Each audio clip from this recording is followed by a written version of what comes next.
Welcome to episode 8 of Down the Cheezehole, our post-Christmas episode. Ooh, the Ocho. Yeah, we're coming in on a happy new year. Can't be any less happy than 2020 was, so we're excited about that. Yep. I had some observations over the holidays, but of course, who wouldn't? Because they had to spend a lot of time with friends and family, so there was things going on. But the observation I made is we have an entire drawer in our refrigerator dedicated exclusively to cheese. And I'm curious if that's just a me thing. That's nothing to be ashamed of. But is it just us? Are we? No, we do too. It's one of those like pull out, like the little plastic drawers. Yep. Is it only cheese? Once in a while there's lunch meat in there too, but it's mostly cheese. I mean, I'd say 90% cheese. Yeah. I have lunch meat and hot dogs usually, but it's mostly cheese. And I did take a picture of mine last night. So you mix your meats and cheeses, because we have meats in the drawer. We have side-by-side drawers, and the left-hand drawer is meat and the right-hand drawer is cheese. Yeah. And I just was ashamed. There's like string cheese, cheese curds, cheddar cheese, mozzarella cheese, pepper jack cheese, and cheese slices filling the drawer. Mm-hmm. Well, here's a question for you. With all that cheese, how much usually goes to waste? None. That's exactly my point. Never. Yeah. On occasion, like there might be like a small little block of mozzarella that gets moldy, and then I just chunk the sides off and let her go to town and don't say a word. Let her ride. But yeah, we have an entire drawer dedicated to cheese. And we had some feedback from the last podcast. Well, first of all, I want to say that we're going to get interrupted today. Okay. We have a special guest calling in, and when she calls, we're going to stop whatever we're talking about, and we're going to move to that call. Okay. So let's see where we go, and then we're just going to stop abruptly and go to the call. And hopefully pick up where we left off, but we don't know. We may not. We might, yeah. Depending on how that call goes. We had some feedback from a handful of people we were talking about different Wisconsin names for different things, like bubbler, water fountain, drinking fountain. Yep. One that came up that was never anything to me other than a casserole, but apparently hot dish versus casserole is a thing. That's a big thing. That's a Minnesotan versus Wisconsin thing. It's a Midwest thing. It is a general. Midwest, but it's Minnesota's more hot dish. Wisconsin's more casserole. Okay, I want to talk to our Westerner. Okay. All hot dish all the time. Yep. So you're a hot dish guy. Yeah. I have never ever referred to anything in my life as a hot dish. Yep. But 100% casserole. Like green bean casserole. Yeah, it's not green bean hot dish. Yeah, but see, I feel strongly about this that there's both. And a lot of it has to do with how it rolls off the tongue. I mean, we have a hamburger hot dish. Everyone does. Elbow noodles, hamburger, and then some sort of tomato hamburger base. Casserole. I mean, no, that's wrong. But green bean casserole or tuna casserole. That's like the specific name of the dish. You can't really change that. And I actually looked into this. I flipped open an old church cookbook that members of the Sugar Camp community area up here, St. Cunegundas. Yes, submitted recipes into this years ago. And looking through this, all of like the old timers, the people that are just, those old timers in the community, most of their recipes were hot dish. And I even took a picture of a sauerkraut hot dish. There's a pumpkin hot dish. It's been around. I don't know. I just have never called anything a hot dish. I've only called it a casserole. And Eric, I think you agree with me. We had one dish growing up that was called hot dish, and it was a specific thing my mom made, but everything else was casserole. So if your mom said I'm making hot dish, we knew exactly what it was. It was just that. It was a noodle thing with bacon, hamburger, and like spaghetti sauce. Speaking of noodles, that reminds me of another oddity that didn't trigger in my head till after last week. So when I was a kid, the boxes of macaroni and cheese, if my mom was making one for us for lunch, which was I don't want to say relatively frequently, but every so often, she called it Kraft Dinner. Like Kraft mac and cheese? Like Kraft mac and cheese, but she called it Kraft Dinner. I've never heard of that. She said, I love this stuff. Would you boys like a box of Kraft Dinner for lunch? Isn't that a lyric of... it's like a way to... The Bare Naked Ladies. Yeah. I think that's a Canadian thing. Is that it's like a way to fancy up cheap mac and cheese. But is that what they're referring to in that song when they say, but... You don't have to eat Kraft Dinner. But we would eat Kraft Dinner. But we would eat Kraft Dinner. We just eat more. More, yeah. And they're referring to macaroni and cheese? They are talking about Kraft macaroni and cheese. I guess I don't know why I'm not Googling this. I don't know how my mom would have picked that up as calling it Kraft Dinner, though. I wonder if back in the day there was like some strong advertising for the mac and cheese, and it's like, you should have Kraft Dinner tonight, if it was something like that, and it just stuck. Yeah, Eric, you were right. It says Kraft Dinner. The product known as Kraft Dinner in Canada is Kraft Macaroni and Cheese Dinner or Kraft Mac and Cheese in the United States. Really? Yeah. Is it just because we were so dang close to Canada that my mom started talking like a Because I mean, Cookies from Ontario? I had family call it Kraft Dinner. We didn't, but I remember hearing it. Are the bare naked ladies from Canada? The Bare Naked Ladies are Canadian. There you go. Well, Yeah. that would make sense. Aren't they? Good deduction there. I'm pretty sure they are. Eric could find that out. Yeah, they're from Ontario. There you go. Yeah, There you go. boom. Well, so if the Bare Naked Ladies call it Kraft Dinner, my mom calls it Kraft Dinner, I might resurrect that. So I like it. I'm I gonna like start it too. calling it Kraft It does Dinner sound at my way house. classier. It does. It fancies it up. It's actually a dinner. It's not Yeah. just a snack anymore. It's Right. something you can serve for dinner. Yeah. Some Kraft Dinner and hot dogs. Yeah, you throw hot dogs in there. Now you're. Well, you were talking about the Saint Cunegunda's cookbook, which is essentially what this is. Yeah. I've talked a lot about how my mom takes nasty meats and makes them into dinners. Yep. And I've always wanted to write a cookbook of all my mom's recipes called The Polish Mother's Cookbook. Oh, cool. And it would like explain how to take foods that were moldy and cut the sides off. It would have some tips along with recipes that Polish mothers used to extend. I think they learned that from their Polish mothers who were Depression era Yep. Sure. type people. How to take basically any food and make it into something more edible. Just have the side of the Kraft box, Kraft Dinner. That's the recipe. Boil water, Yeah. add cheese packet, 1/4 cup milk, and 2 tablespoons of butter, and it's dinner. Actually, a question about Kraft Dinner. Do any of you actually follow the recipe? Because I never do. I just usually hack off a chunk of butter, Yes. guess a little bit of milk, and stir it up. Absolutely. Yep. You do follow the No, recipe? no, No. no, no. Oh, That's, yeah. That's the only thing I don't No. follow. Yeah, same. I'm glad. There you- is Get out the jug and pour some in. Yeah, just a there little is no- bit. and then you get mad if you pour in a little too much milk. Yep. You're like, oh, I just made soup. Yep. Because the recipe, in my opinion, actually calls for way too much milk. Way too much milk and not enough butter. I agree. I agree. We're all on the same That is a page there. Wisconsin thing. Yeah. It's like if it calls for 2 tablespoons, you use 4. It's like, oh, so the youngest kid at our house substitutes butter for milk at times. Just use the whole entire stick of butter versus the milk. It probably tastes great. Yeah. Well, so I might have to go to press with my Polish mother's cookbook, which is really no different than any congregation, any Catholic congregations, maybe any congregation in Wisconsin's cookbook is probably 90% Polish mother recipes anyway. We should just make a Cheezehole cookbook that we gather from our mothers and throw that in there. That might be I wouldn't be interesting. ashamed. I'd add hot dish to it. Hot dish, well, because you only have one hot dish. One hot dish. Yeah, I'd Just contribute call a it half hot dozen dish. casseroles. Yeah. Would it be confusing when I submit a casserole that's the same thing as somebody else's hot dish recipe, but they just have different names? Just call them casserole 1, 2, 3. But one's a hot dish, one's a casserole. the exact You gotta- same recipe. You gotta There you go. decide. Well, I don't like those casseroles, Well, but we I'd had- love to try this hot dish. We had to fill the pages, right? Right. Yeah, you get to the table of contents and you're gonna go to where you gravitate That's toward. right. And you're gonna get the same recipes. You That's can get the same recipe, but you're gonna feel better about That's what the you're joy of our cooking. cookbook. Yep. Yeah. So, hot dish versus casserole, Kraft Dinner, Wisconsin food names. Did anybody else hear any suggestions? Uh-oh. Oh, Houston, we have a call. all right. Excellent. We've got a call coming in. We're going to go live to this call. I'm going to go live here. Hello, this is Jeff. Hey Jeff, this is Nicole. Hi, Nicole. We are recording live. We're going to move you over to a microphone, and we're going to get this moving. Perfect. So, can you still hear all of us? Yes, I can hear you. Perfect. Uh-oh, you said we. Hey. I can hear you. Oh, okay. I was nervous that you were tag teaming. Are you working from home, or do you get to go to an office? So I actually have the day off today, but I kind of have a hybrid model. I can do a little bit of both. So Well, thank you for taking time on your day off, and we'll make this quick. So yeah, no, you're fine. No problem. let's introduce you first. This is Nicole, and Nicole is the marketing coordinator at Career Foods. Now, Career Foods is we talked about Jolly Good last week, and Career Foods is the what should we call you? The bottler of Jolly Good, or what's the proper terminology?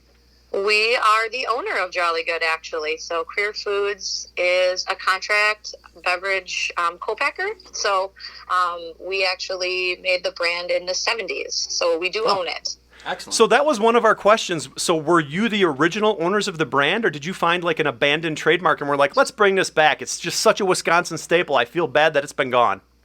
No, it was actually ours from day one. I want to say it was in the 1970s when the brand was kind of established by, which would be our current president's grandfather. And it was just kind of a way, there was, back in the day, they canned vegetables of all different kinds. And it was just kind of a way in the downtime to kind of keep things moving around the plant. And the rest is just kind of history from there. Huh. So like what transpired to think like it's time to bring Jolly Good back? I read a little bit of history on Jolly Good, and it was basically what happened is like Pepsi and Coke just took over the market. Is it because now you've seen like an uptick in like craft beers and craft sodas and you figured let's go for this? So yeah, exactly. So our current president his name's John Rossell. He's the 5th generation owner of the company, and the previous owner was his uncle Bruce, who would have been 4th generation, and they had always kind of talked about the idea of bringing this soda line back. And unfortunately, Bruce passed away before they could ever do it together. So, and that was really kind of the background behind it is, that whole craft soda opportunity along the lines of the craft beers. So back in about 2014, John, as a way to kind of pay homage to his late uncle, and he decided to bring it back. So. Well, just to set the stage a little bit, since this is both a podcast and a video cast, full disclosure, we made a Jolly Good set today. Oh, for real? We Awesome. did. We found your picture on LinkedIn and we printed out an actual sized copy. And we affixed it to cardboard, and you're in front of the mic right now, and we have I love it. a little Jolly Good shrine next to you, and we're all drinking Thank one. you. Oh, I can't wait to watch it on YouTube. I watched a couple of the other episodes. You that guys poor have thing. posted, so. You poor thing. So you're one of our like 13 views. Thank you. Well, the welcome. Jolly Good Shrine, we went to Triggs, and we were happy to find Jolly Good was on sale, 3 cans for $1. And I will tell you, it was almost sold out. We had slim pickings. We were only able to choose between orange, root beer, and cream soda, which we were all fine with because those are kind of our favorite flavors anyway. Perfect. Cream's my favorite, so thanks for hooking me up. Well, here's speaking of flavors. I was thinking about this last night, and I feel like you guys are missing the boat on some really solid Wisconsin flavors. I'm going to bounce these off you, and you take these back to Career and act like they're your ideas if you think they're good ones. All right, hold on. Let me grab a pen here. So anything She's taking this exciting. seriously. All right, the Yeah, number one flavor on my list, and these are in no particular order. Rhubarb. Rhubarb, Yeah. Yes. but like rhubarb kuchen or like just straight up rhubarb? Straight up rhubarb. Yeah, it would be sour. I think you could it would be a version of the sour power. You just maybe sweeten up the sour power and try and get the taste of like pie crust in there somehow. I mean, I think it's we have a local winery in this area that makes rhubarb wine, and it's fantastic.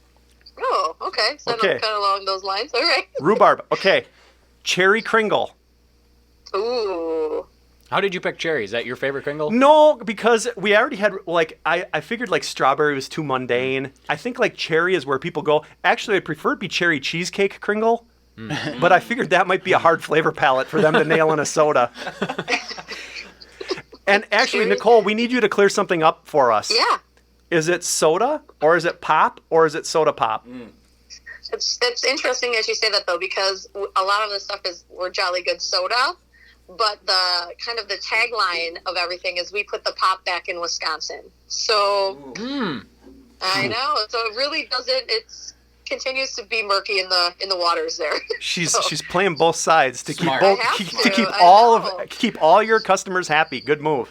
Okay, so Exactly. moving on from cherry cheesecake Kringle, obviously cheddar. Yes. Cheddar would be a fantastic flavor. Here's another one that I think is easy: cream puff. Oh yeah. So you just take some derivative of the cream soda, you add a little bit of bread flavor to it, and now you have cream puff. A little bit of Add a little puff. Wisconsin cream puff. This is one of my personal favorites. I would drink this on Saturdays and Sundays. Brats and Kraut. That's going to be a hard sell. But I feel like in the summertime, I would buy that can just for display purposes only. If you think that's a hard sell, wait for the next one. Yeah, well, to go I'm with brats waiting and for like the number one that I would think is going to be on this list. So keep wowing me. Brats and Kraut was one that I figured I would drink during the day, and then as it moved into evening, I would move over to the fried walleye. Can of fish. That sounds disgusting. Would it have a pop top like a can of tuna? And then you just Second main ingredient is grease. Just Oh, it's so good. fryer oil. Then we'll get back to like maybe a more palatable flavor with cranberry. Ooh. even a cranberry rhubarb if you wanted to combine those. No, I think you combine them at home. Sure. You get a glass okay. out of the cupboard, and that way, if you like a little more cranberry, you pour in a little more cranberry. You see what I'm saying? That's up to the drinker. That's not up to Jolly Good. And the last one? My very last flavor is brandy old fashioned. Ooh, that I can get behind. That's a non-alcoholic. That's just for those of you who like the flavor but don't want the buzz. Now you said you had one. What was your flavor that we didn't address? I thought you were going to pull like a variation of a ranch dressing. Oh, that would go good with the fried walleye. That's one where Yeah. you mix it with the walleye. Exactly. Yeah, Maybe we need a tartar sauce add your too. level of whatever you need to fried walleye. Well, I like your idea of ranch dressing, but those flavors, you feel free to share those. We don't expect anything in return. Maybe we'll go to our flavor house and see if they can whip you guys up a batch of these, and then you can do an on-air testing. Oh my of goodness! 1 through 8. You have no idea how on board we would be with that. And I beg to differ with you that brats and kraut and fried walleye would not sell, because there's no way I would walk past that on a store shelf and not pick up Not You buy want it. to try it? and not, Absolutely. and not want to buy Right. one. I would roll those dice. It's the novel. I mean, it's like people buying those disgusting jelly beans and stuff. You know, you're not buying them because they taste good. Exactly. I would buy Like, was 2 that cans. Bean Boozled, that Yeah, game? exactly. I would buy 1 can to taste and 1 can to keep. Because I know I'm not going to drink the second can. Exactly. Oh, no. Yeah, I'll take these back. We'll see how far we can get this to go. Excellent. Well, hey, we don't want to waste any more of your day off, Nicole. We appreciate you calling in. We wanted you to just fix the dilemma we were in on whether it's soda or pop, and you answered the question is yes. And then Exactly. we Yeah. wanted to share those flavors with you, and we wanted to let you know that we're Jolly Good fans, and we hope that career can keep on pumping out the little mini cans for us. Yeah, absolutely. Thank you so much for having me today. We were pretty excited to be a part of it. So. Well, you bet. Have a happy New Year, and maybe we'll have you on again once you deliver those flavors for us. Perfect. I'll see what I can do, and we'll get the ball rolling. Thanks. All right. Have a great All day. right, guys. Have a good day. Thanks, Nicole. Bye. Bye. There you go, our special guest. That was fantastic.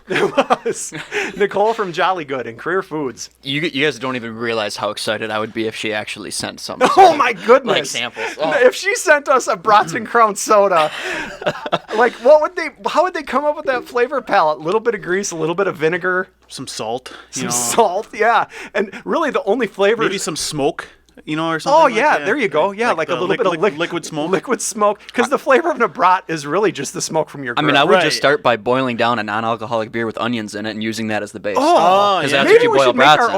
own. You put the juice, you put a brat in there, it just juices it out. Hey, I don't want to get in competition with Jolly Good, but maybe we need to concoct our own Yeah, we own Brats and Kraut soda. Get one of those little soda machines. This'll work.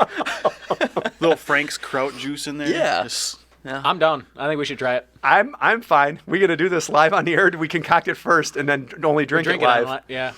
Okay. Well, Well, we could. we could, need to carbonate it. So we we could need film something. a second. Those soda machines carbonate. Yeah. We could film a little cooking show and make that like a second. We'll put that on YouTube and then during the podcast we'll drink it and see I like how it. great it tastes. wow. Well, thanks to Nicole, especially on her day off, calling in for us. I can't tell her how much we appreciate that. So I'm gonna move into the news since that's what we typically talk about. It was a slow news week because of the holiday, because of Christmas, but I did have a few things. The one thing that didn't make my news thing, but I talk about how disappointed I am and how the headlines are sometimes written. I've addressed it in previous podcasts. Yep.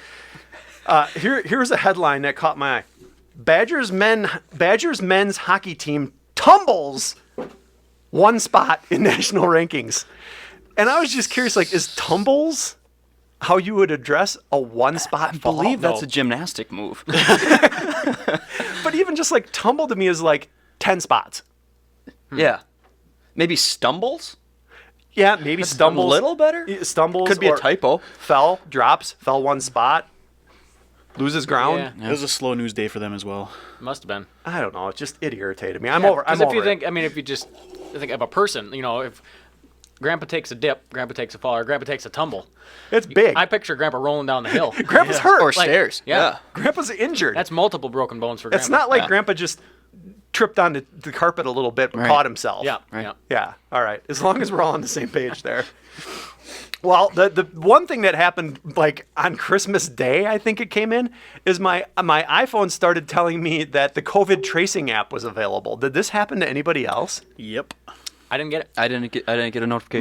My wife and I got them on separate days. I think like 3 days apart. Really? Yeah, it was weird. It was very close to Christmas. It doesn't even show up in the App Store for me, So you didn't get Huh. the notification. Nope. I wonder if and I can't see it either. Is that a setting that just I must have in my phone? Because I have like stuff like alerts and that's turned off, like Amber Alerts and that stuff.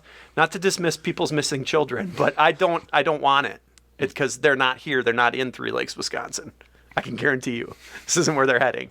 So I have that stuff turned off, but it did tell me that I had this contact tracing app thing, and then I was aggravated because it made me look at that alert that I didn't want. But now I'm kind of irritated. Like I wish I would have grabbed it to see how it works. Did you or your wife get it, download it, or No. no?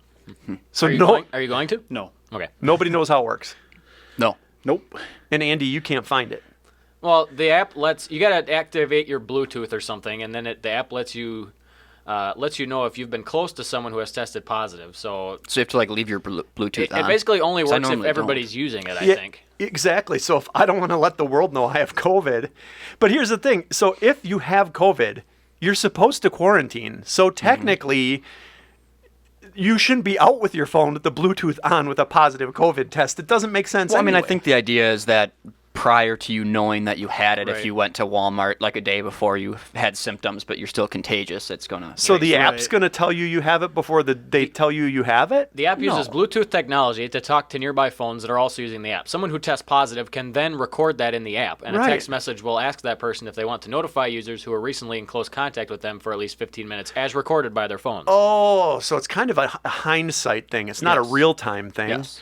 Okay. I was picturing this as like a real-time thing. Like, I'm positive I'm going to go let everyone know I'm going to walk through Walmart. Tim just spit up some phones- Jolly You're Good. walking down the aisle, everybody's phones go beep, beep, beep, beep. I know, I'm an idiot. I'm a total idiot. That's how I pictured it working. So instead of you, That would be hilarious.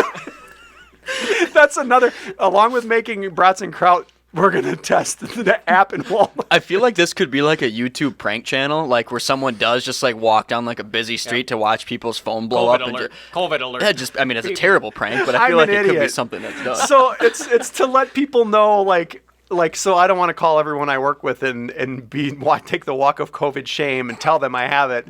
It'll just automatically get sent Pretty to them. much, yeah. So then what does Bluetooth have to do with it? Because it needs to talk to other phones, I think, is... But So if you have the app and I have the app and we have, it's running in the background, we're like, it you could know, text we're it. 6 feet away from each other, and it's just keeping track that we're like 15 minutes in. But then that would be real time. But Because no, but Bluetooth is because NFC. if you get tested But positive, but this is and you before were- anybody was tested. Right. So then we were together for 15, 20 minutes. Our phones are communicating via Bluetooth. Tomorrow I go get tested. Got it. A day later, I get So positive. your phone is historically logging Yeah. that you were too close to me, and now I Correct. tested positive. Yes. This is all And making then- sense yep, to and my then it's tiny like It's little just brain digital now. contact tracing. I Yep. got it. Yep. Okay. All right. Well, anyway, none of us have downloaded the app, so hey, guys, we're sitting kind of 6 feet apart, so we should be fine anyway. I leaned back a little, but yeah. That was cute. You guys had another little moment over there. There was a speaking of contact tracing. How about a contact high? There was the Wisconsin. Where is this going? There was a little bit of concern down by the Wisconsin-Illinois border that the Wisconsinites were going to get a contact high by driving down to Illinois and getting their weed. Oh, sure. So, like, the Beloit Police Department is monitoring if they've had an increase in, like, drug busts of basically potheads from Wisconsin going across over the the border border? to grab it. Yeah. And what'd they find? I believe that they said, like, nothing has changed. Said they have not seen any major impacts.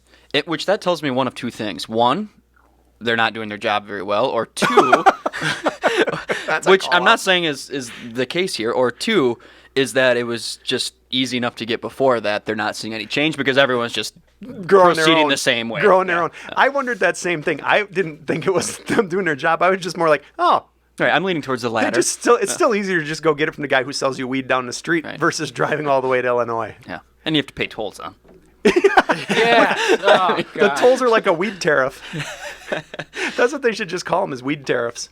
And then I'd feel Well, better it's already about it. taxed, so it's double dipping. Well, I bet you it's probably cheaper because of the tariff, because of the tax and the toll tariff. It's probably cheaper just to get it from the guy down the street. Probably. That's what I think. So they just continued to buy their weed from the guy down the street. Those have to be facts since we got there. Well, isn't Michigan isn't it legal in Michigan too? Where we could drive north and get it or not? It was medically. I think it's recreational next year, Oh, okay. Oh. which is only a few days. What about Minnesota? I don't. No, recall. Minnesota- So we're not I don't think surrounded so. yet. Yeah. Okay. So what we need to do is secure some land and waters meet so we can have the first on the border Like a- weed shop so we can Like Well, like people have little produce stands, like corn and stuff. sitting out and Yeah, sweet Should we corn, hit the yeah. farmers markets? Yeah, probably. for sure. we just need a little wooden cart with big wooden wheels and have some weed right in Waters Meat right on the border, Highway 2. So now we're making soda and selling weed. We have a lot of business yeah. adventures. What was the other thing we had? Oh, we got to make an app that beeps when you walk through. when you walk through Walmart. Telling you people you have COVID when you don't. Boy, I guess we're over the whole COVID thing and now we can make jokes about saying we have it. Well, 2021 is just around the corner, so I'm. Yeah, it sure is. Speaking of 2021 is just around the corner. I found a list of the Mayo Clinic's most popular 2020 baby names. Oh yeah. Does anybody want to go over that list? I looked at them and I was curious to why you chose this.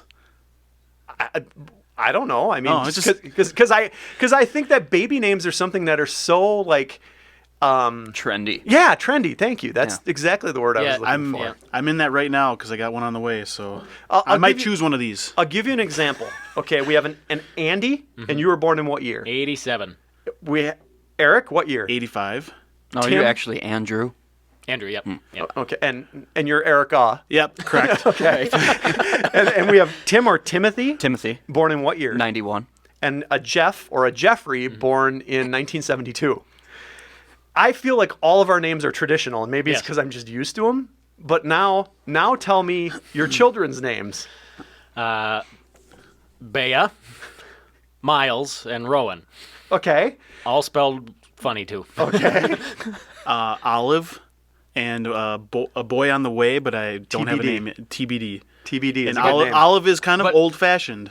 You know? Okay. I would It agree is. with that. I would agree with that. Yeah. But her middle name is different. It's Indigo. So Yeah. it's kind of so more again, celebrity-like. Do you have any nieces or nephews with names you'd like to share? I have two nieces, and they're both their names are different. Swedish, Tika and Essie. So there is no such thing as Andy, Eric, Tim, and Jeff anymore.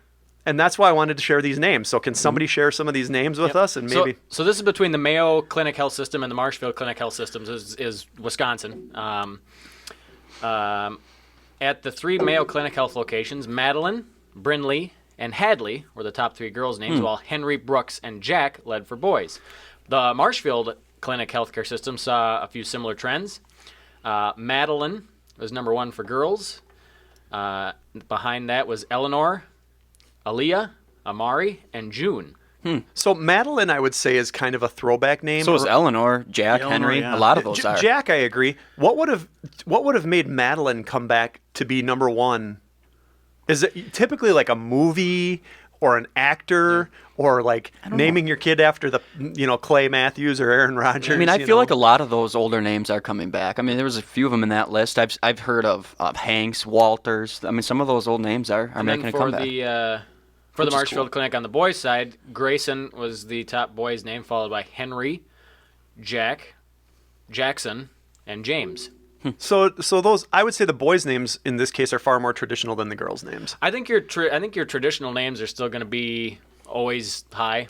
There's always going to be the Thomases, and I think that And are going George to be and- that I think will be in the mix. Yeah, they're But mixed in.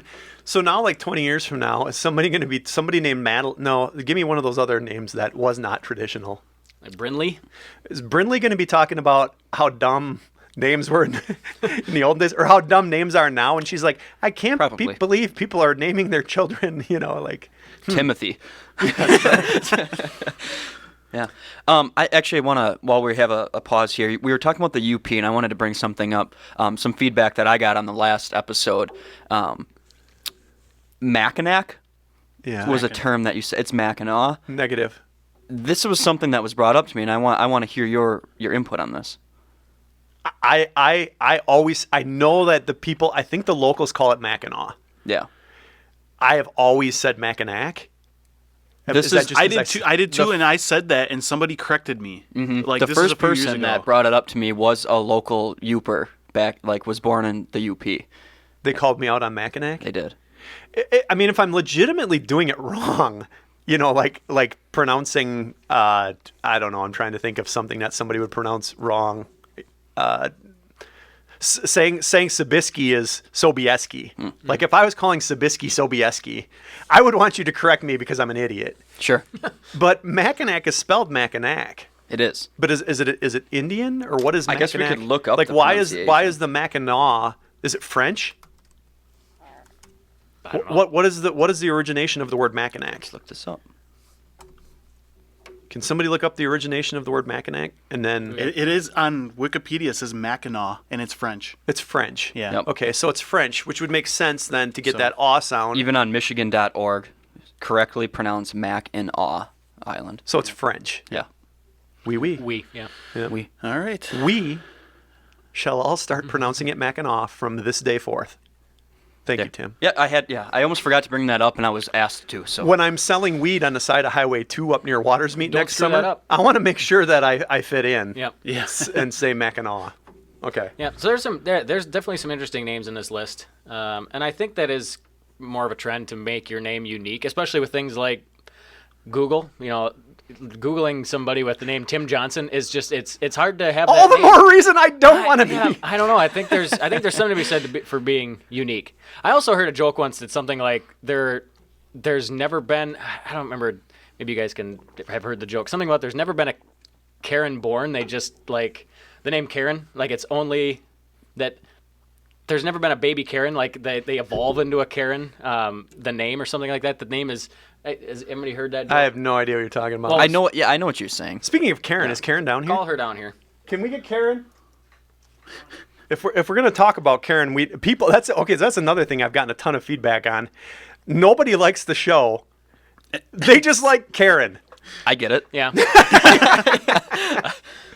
I've heard more Karen. I've had a lot of people ask me who Karen is, and I explained to them that Karen is our very own Karen, but she's not a Karen in the sense of how we're using it. That just tells me that we should wait maybe to do the Karen review at the very end. No. Make people listen, Yeah. Oh yeah, true. Yeah, that's what you do. You leave it at cliffhanger. Right.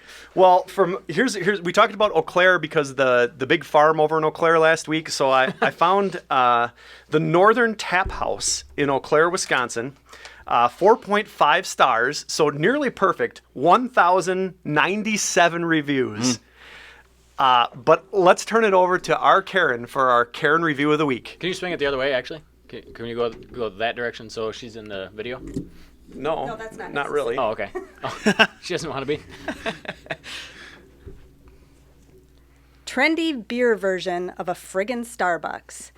Man buns, skinny pants, and pretentious attitudes galore, along with mediocre overpriced food.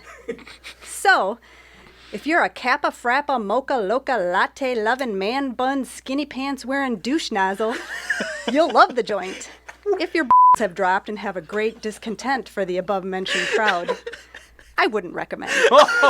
Karen, we love you. That was the best one That yet. was awesome. Hands down the best one we've ever. Hands down the best read. Oh, delivery was. The delivery was pitch perfect. Hands down the best read and the worst review we've done to date, I think. I do want to point something out though. They gave it 2 stars. Yeah, it wasn't a Yeah, one. it wasn't a one. So even after all that, they didn't even knock it down to 1 star. Didn't he say the food was mediocre? Yeah. Mediocre, overpriced food. Yeah. Mediocre though. It means okay. If the food It's okay. if the food was bad and had hippie douche nozzles, I think it would have been 1 star. Oh man, Karen consistently delivers for us. Thank you, Karen. We're looking for some recommendations on I had a friend of mine, I think I said this, who said we should start looking at hotel reviews because they get brutal too. That'd be good. But So, and I'm going to go back to where I was. 'Cause Yeah, I'll, go ahead, I'll go finish ahead. my thought. But so there are different memes around the Karen, and that the thing is that you've never heard of a baby named Karen. You know, It's true. Do you know, very I do you know don't. any I can't babies picture a named single Karen? baby named Karen. now I follow what you're saying. Yeah. Like, yeah, I know. So, They just so there are a few of evolve. these. One of them is Karen is not a name; it's a rank you earn. That's why you've never seen a baby named Karen. And there's another one: is do babies named Karen even exist, or do they just appear one day with 3 kids at age 40 and suddenly want to speak to the manager? That's the best. I don't know that That's a good one. false. I can't think of a baby Karen. Yeah, so that's where I was going with the baby names and the Karen. I was now trying to I'm- create a bridge between the baby names and I'm glad you clarified because I don't disagree. I think that you're right on the money. Well, speaking of baby names and Karens and things like that, we visited Hudson now several times because of things that happen, because Hudson is kind of like the biggest border city between Wisconsin and Minnesota. Well, the newest thing is Minnesota shut all their ice rinks. yes, I heard that. So there was a headline that said, as Minnesota ice arenas struggle to survive COVID shutdown, Wisconsin rinks thrive. And it's basically a story about how Hudson just continues to play hockey and said, screw it. And now the Minnesota teams are, if they want to play, they have to come across the border to Hudson to play hockey. Yeah, well, Minnesota shut down all the youth stuff, and they haven't had high school sports like we have. They delayed that. So we had an option for high schoolers to delay. You could either do your sports in the fall, try to get it in, or you could delay it till the spring. You know, that was your choice in Wisconsin. Minnesota said, no, we're not doing it. Nothing in the fall. And so, we're going to start out with basketball in the winter. Well, winter came. Numbers aren't any better. No basketball, no hockey. So I didn't know that. They have no high school sports going on. There's no sign of it starting. And they all the youth stuff got shut down. So these rinks are sitting empty. I did not know that they had just basically pulled the plug. Yep, there are no high school sports in Minnesota right now. Well, speaking of high school sports, a few weeks ago, we work with a guy who's the local high school basketball coach, and he was explaining to me how for COVID protocol, they eliminated the jump ball, Yeah, the opening tip. the opening tip-off. Why? Exactly. Like For appearances, I don't know. so that's the closest people are going to get for the duration of an entire No, basketball game is 'cause- standing in a center 'Cause circle his waiting for joke- the tip. Yeah, well, his joke is like, he said that, so they eliminated the tip, so now we just all go down to the one side of the court and cram up next to each other instead. Yeah, I don't get it. Do they like flip a coin or something? I think it is a coin flip. It might just be the visitor starts with it, I'm not sure. I know how we can find out. Hey, Brian. Yeah.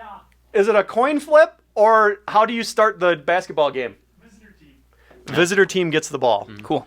Well, I mean, that's kind of fun for a guy like me who measures in at a whopping 5'7.5" that I can finally win a jump ball. Only if you're the visitor. Right. Well, so that's the whole thing on Minnesota just canceled out, and Wisconsin was like, screw it.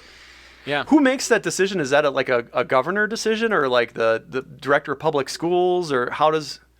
Yeah, I would think so, because the school system is, funded by the government, the public school system anyway. Since So- we're both right now governed by Democratic type, setups, I'm surprised that honestly there's any deviation between the two. I guess I don't know. Whatever. It surprises me a little bit. But then, so like Hudson, which is very good at hockey, is used to playing all the Minnesota teams. That because their school's that size across the border. Right. So now Hudson, I mean, they River Falls probably, but they don't have a lot of teams on that side of the state to play, and so they're probably missing out on some too. But at least the rinks are getting used. Right. Well, speaking of ice rinks, there was some like sonic booms that were happening over in, I think was it western Wisconsin? It was Or south southwest? of Milwaukee, Muskego so it area. was southeast area. Southeastern, yep. So there was like these weird noises happening, and they figured out it was essentially like little frost freezing earthquakes. Did you guys hear this? Frost quakes. Yeah, frost Not to be quakes. confused with frosted flakes. No, one you can eat and one you can hear. Yeah, rattled homes' windows in and around Waukesha, Big Bend, Wind Lake, and Vernon. Why would this only start happening now? Scientists say that if conditions are just right, the soil or bedrock breaks like a brittle frozen pipe, generating mysterious noises that range from an earthquake-like rumble to sharp cracking noises, sometimes mistaken for falling trees. We can't confirm anything because they happen pretty randomly, but it's not out of the realm of possibility to occur here. It almost sounds like you two were reading that, but you just knew that. We did. Wow, both of you. Yeah, I memorized it earlier. Well, I guess living up north and near lakes and stuff like that, I mean, weird noises like trees crack hard. Have you ever heard a tree crack Or hard? even your base? house when houses it's, do, yeah. yeah. Your house will do it Your too. house creaks, Yeah. and the lakes on real cold nights make these weird like. Wow. I've heard a lot more noises on the lake this year because of the lack of snow. Right. I Well, they're think freezing good. The hard Yeah. freeze without any snow, and I think just that the noise is just echoing so Always much this year. At night, especially. Yeah. It always kind of makes me laugh, like when you have someone that's new to being on the lake, ice fishing, or out on the water. They hear that crack or that pop, and they get all scared thinking the ice is breaking, and it's No, that's making good. ice. That's Yeah. a good thing. You're like, oh, no, you're safe. Or you now. got the guys going 50 miles an hour across the lake doing that. Yeah. Yep. Those the trees cracking are also the ones you're like walking out in the woods and they just let out those tremendously loud pops. I guess as long as I'm talking about trees, this is the last thing. The Wisconsin's first female chief forester was named Hey, all right. Yeah. this week, and she actually had some ties up. She was up in the Crandon and Merrill area. Yep. Merrill north of 64, Woodruff. Crandon north of 64, Woodruff north of 64. So she's a northerner. She's also one of the youngest people to hold the position, which She is also cool. 40 something. 43. 43-year-old mother of two. I assume that's a position now that's out of Madison, and then I would think so. Yeah. The first woman to lead the division in its 116-year history. what does that duty actually entail? Like chief forester, are they the ones that decide like what areas of state and national forests need to be select cut or cut? All or- of that. Yeah, all the public grounds. They'll be in charge of like invasive species in all the forestries, like in the national forests or state forests. I mean, So she's got to have quite a crew. Does she oversee? She doesn't oversee. Does she oversee like the Wisconsin? Is there a Wisconsin forests? Yeah, Wisconsin forests. Or is there only a national forest? she is the Service? head of the Department of Natural Resources Forestry Division. So the whole So there's a shebang. forestry division of probably local branches that go back to her and say, hey, the Yep. Nicolay National Forest or Chequamegon National Forest needs cutting east of Scott Lake Road or something like that. Is Yep, that it's all on her. It says her division not only manages the 1.5 million acres of DNR land, but also helps manage the 1.4 million acres of federal forest land, 2.4 million acres of county forest land, and 3.4 million acres of private land in the state's managed forest. Oh yeah, program. managed forest land. I forgot about yeah. that. So 10 million acres of forest land. Yeah, I forgot about the privately owned managed forest land, open forest land. So she's in charge of a lot. Yeah, there's 5.2 million acres of public forest land for hunting, fishing, camping, and hiking in Wisconsin. That's pretty cool. Fantastic. Well, a lot of it's here. Yeah, it's awesome. Lucky for us. So between the EXO, the first female EXO from Yes. Wisconsin last podcast, and then Wisconsin is a female forward state, yeah, It's darn pretty, right. and I just got to throw out too that she went to UWSP. which we learned earlier that you both were proud graduates of, but Yes, we different were. decades. Yep. And I had so I studied fisheries. I was in the natural resource building a lot, and a lot of the classes overlapped with soils majors, forestry majors, and I'd say that there was an okay mix of females, of women in each department. I mean, I had a lot of close friends in fisheries that were women. I know there was a lot of foresters and stuff, so maybe it's getting more diverse. Oddly, there's a Rolodex of people I know who work for the Department of Natural Resources in my head, and all of them are female. Cool. So, kind of weird. Well, that's all I had for episode 8. Remember to review, send all your love our way any way you can. We're on Facebook. If you look up Cheezehole, Yep. basically on Facebook or YouTube, you'll find us. Our podcasts are now available on pretty much anywhere we've figured out how to put them. We want everyone to have a happy new year. Please leave us your feedback, and good afternoon, good evening, and good night. Good night. See you later. Bye-bye.